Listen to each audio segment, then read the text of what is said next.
Bonjour Patrick. Bonjour Christine. Alors, je te propose aujourd'hui de discuter de quel avenir pour l'humanité. Donc, grâce à toi, tu ouvres une rubrique que nous allons réaliser ensemble. Et ma question est la suivante. Je pense que c'est une question qui devrait être adressée par nos politiques, qui devrait être traitée au plan politique, de quel avenir nous voulons pour l'humanité. Pour l'instant, il me semble qu'elle est plutôt traitée par le marché et les entreprises qui gèrent en fonction de leurs préoccupations de produits, de services et de rentabilité, qui poussent des produits, mais qui n'ont pas forcément un projet de société ou un projet d'humanité. Et on observe deux grandes tendances. On observe des millions et presque des milliards de dollars qui sont donnés au transhumanisme pour donc soit robotiser l'humain, soit humaniser le robot, et une autre tendance qui s'avère être beaucoup plus spirituelle. Donc ma question est, pour toi, si je te dis quel est l'avenir de l'humanité ou quel avenir pour l'humanité, qu'est-ce que tu aurais envie de dire spontanément ?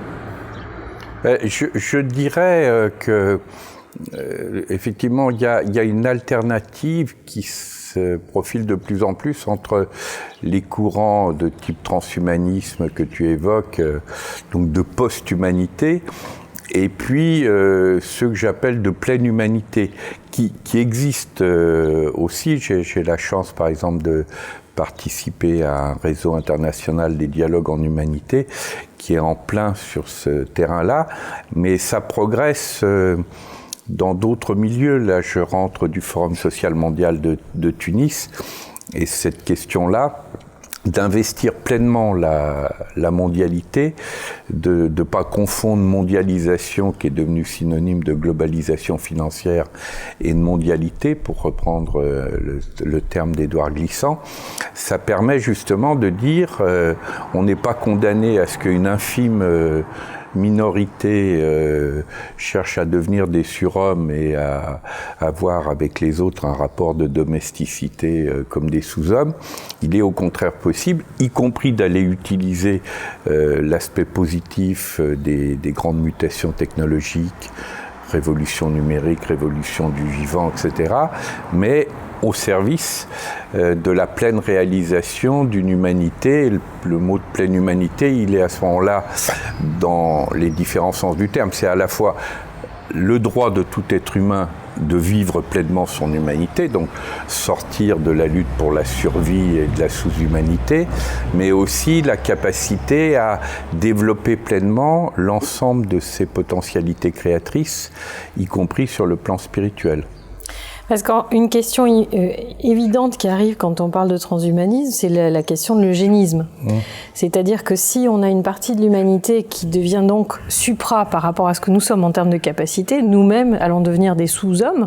Et alors, les personnes qu'aujourd'hui on peut nommer de toutes les qualifications, mais que concrètement, pour la plupart des gens, on parque à l'extérieur, donc que ce soit les personnes handicapées, les personnes ayant le moindre défaut par rapport à la normalité, sont quand même sous-humaines, puisqu'elles n'ont pas exactement les mêmes droits. Donc on peut se poser la question de ces deux humanités, qu'est-ce qu'elles deviendraient ? Donc ça, c'est quand même la crainte que nous avons tous, en tout cas si on se questionne là-dessus. Et donc en quoi est-ce que tu penses que cette mondialité pourrait être une réponse à cette crainte-là, cette crainte d'eugénisme ? Si on se situe du côté de la pleine humanité et non pas de la post-humanité, tous les éléments de fragilité, quelle que soit leur manifestation, le handicap, mais bien d'autres manifestations de fragilité, font partie de la pleine humanité. Parce que c'est aussi à travers, on pourrait même presque dire, c'est d'abord à travers nos vulnérabilités que le meilleur de l'humanité s'exprime. Alors je sais bien que si je dis ça, je vais avoir droit immédiatement à l'objection « on n'est pas dans un monde de bisounours » et je réponds régulièrement « est-ce que vous préférez celui des brutaclacs ?» Parce que l'injonction « on n'est pas dans un monde de bisounours », comme évidemment personne ne peut dire « si on est dans un monde de bisounours », elle interrompt tout échange. Donc moi je réponds « est-ce que vous préférez un monde de brutaclacs ?» ah non, bon, ben alors 1-0 la balle au centre, partout la balle au centre plutôt, on peut reprendre l'échange. Et dans l'échange, et de ce point de vue-là, tous les travaux scientifiques les plus récents, et Jérémy Rifkin dans La civilisation de l'empathie en a évoqué de nombreux, Jacques Lecomte avec les travaux de psychologie positive, montrent que contrairement à une idée qui a été essentiellement fabriquée par les économistes qui avaient besoin d'instrumenter Darwin pour asseoir leur théorie suivant lesquelles la lutte pour la survie était une lutte du plus fort contre le plus faible, qu'en réalité, on est dans une situation qui est beaucoup plus riche, qui est certes ambivalente, l'homme n'est pas naturellement un être bon, mais que sa capacité, s'il y a autour de lui des écosystèmes émotionnels qui font qu'il est plutôt tiré du côté du meilleur de lui-même, de sa relation à autrui, à l'univers, et autant plutôt que du côté du pire de sa propre inhumanité, les conditions permettent à ce moment-là d'aller vers cette pleine humanité. Et d'ailleurs, quand on se pose la question, on avait fait le titre d'un livre provocateur, pourquoi ça ne va pas plus mal, qu'est-ce qui fait que on passe pas notre journée en se disant mince, au coin de la rue il va y avoir un serial killer, ou je vais me faire voler, ou j'ai peur pour mes enfants, etc. Dans 90% des cas, et même dans 99% des cas, les rapports entre les êtres humains sont plutôt des rapports pacifiés, et en plus des rapports non marchands. C'est dans nos sociétés, même hyper marchandisées, la part du temps de vie qui est consacrée à des rapports marchands, en gros, ne dépasse pas 10%. Donc il faut peut-être arrêter de faire comme les médias qui ne s'intéressent qu'aux 10%, voire aux 1%, et essayer de comprendre qu'est-ce qui se passe dans les 90% des cas où les êtres humains ont plutôt envie de vivre en paix, de vivre à la bonne heure, de vivre dans une pleine présence à la vie, et comprennent que autrui est plutôt un compagnon de route en humanité qu'un rival menaçant. Par rapport à ce que tu disais sur notre nature qui est en fait double, enfin, on est en capacité de tout faire. Métissé. C'est un peu comme la génétique et l'épigénétique, c'est-à-dire que c'est à partir d'une nature initiale, c'est essentiellement la manière dont on va être éduqué et dont on va être orienté qui va permettre de manifester quelque chose plutôt qu'autre chose. Et donc là, dans cette question sur cet avenir d'humanité que nous pourrions souhaiter, la première chose, c'est comme tu le disais, c'est d'affirmer haut et fort qu'on peut mettre comme première valeur l'amour et arrêter d'en avoir peur. On a déjà eu partagé ça à un autre endroit. Deuxièmement, donc effectivement, faire la chasse au monde des bisounours parce que ça suffit, et d'assumer que peut-être qu'on a tous envie de ça et de l'assumer. Et donc ce que tu es en train de montrer, c'est le poids des conditionnements et des représentations qui nous empêchent tout simplement de manifester l'essentiel de ce qui nous anime. Et si nous nous autorisions à manifester cet essentiel-là, ça nous donnerait de façon majoritaire une vision de l'humanité souhaitée, donc cette humanité dont tu parles, que tu as saisie, enfin cette manière de la saisir au Forum mondial. Et partant de cette volonté que ce soit une humanité qui se développe dans toutes ses composantes, mais en privilégiant quand même malgré tout le bonheur, le bien-être, la paix, etc., ça permet aussi d'endiguer autrement les dysfonctionnements, et en tout cas qu'on n'aille pas forcément vers cette post-humanité qui sera destructrice pour la majorité de l'humanité. Oui, tout à fait.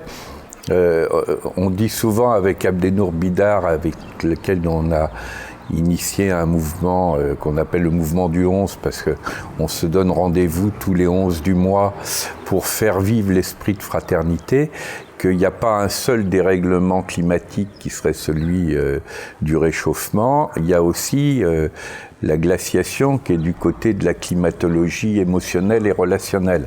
En plus, on voit bien qu'il y a un lien direct, parce qu'évidemment, plus les gens sont seuls et dépressifs, plus ils ont tendance à se chauffer dans tous les sens du terme, il y a à consommer, etc. Et l'une des façons, pour le coup très concrète, de lutter contre le dérèglement climatique global, c'est de hausser le niveau de la qualité relationnelle et émotionnelle. Il faut construire une alternative à ce que William Reich appelait la peste émotionnelle dans Psychopathologie du fascisme. C'est aussi pour ça que je dis souvent choisir d'être heureux est un acte de résistance politique. Parce que tu démarrais par la question politique et tu as tout à fait raison. Normalement, la grande question politique du devenir de l'humanité, c'est celle du frater, parce que frater, au début, ça veut dire genre humain, et c'est bien l'enjeu de l'esprit de fraternité de l'article 1er de la Déclaration des droits de l'homme. Comment l'humanité devient un sujet conscient de sa propre histoire, un sujet positif de sa propre histoire. Parce qu'on peut dire qu'avec Auschwitz et Hiroshima, l'humanité est devenue sujet négatif de sa propre histoire. Elle est devenue sujet. Avant, l'humanité, pour l'essentiel, était un simple contenant abstrait. Et puis, avec Auschwitz-Hiroshima, l'humanité a pris conscience qu'elle pouvait se détruire, soit biologiquement, Hiroshima, soit moralement, spirituellement, Auschwitz.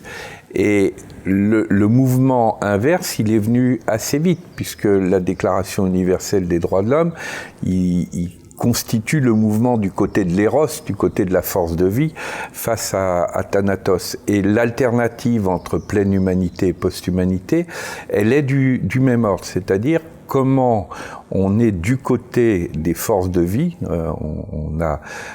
On s'est lancé un terme provocateur dans les mouvements de citoyens, on appelle ça la stratégie érotique mondiale, justement, pour dire c'est bien l'enjeu des forces de vie. C'est la création de valeur au sens fort du terme, parce que valeur en latin, c'est force de vie, c'est le même mot que éros en grec.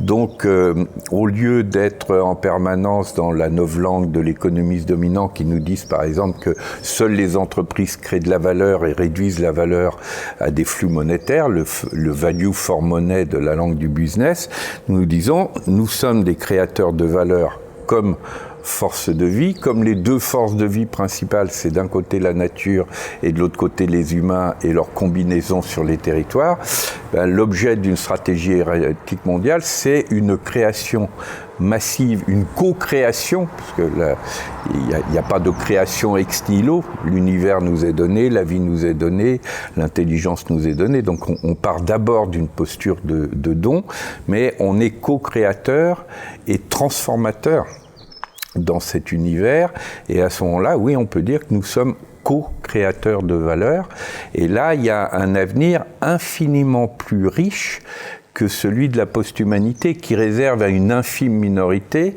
parce qu'en plus, il y a un lien direct entre l'oligarchie financière actuelle et puis l'oligarchie future de la post-humanité. Quand on voit comment des multinationales comme Google investissent des sommes colossales et par ailleurs ne payent pas d'impôts, là, avec Edgar Morin, on a lancé un mouvement ludique de solidarité avec les chaises qui ont été subtilisées provisoirement à la banque HSBC avec comme thème, nous on rendra les chaises, il n'y a aucun problème, mais quand HSBC se sera acquitté des 2,5 milliards d'euros qu'elle doit au fisc français, eh ben, si je prends un exemple tel que Google ne paye pas ses impôts, en tout cas une version epsilonesque en mettant ses sièges dans des paradis fiscaux, et cet argent massif qu'elle détourne, qui irait du côté de la santé, de l'éducation, de la vie, etc., elle les met sur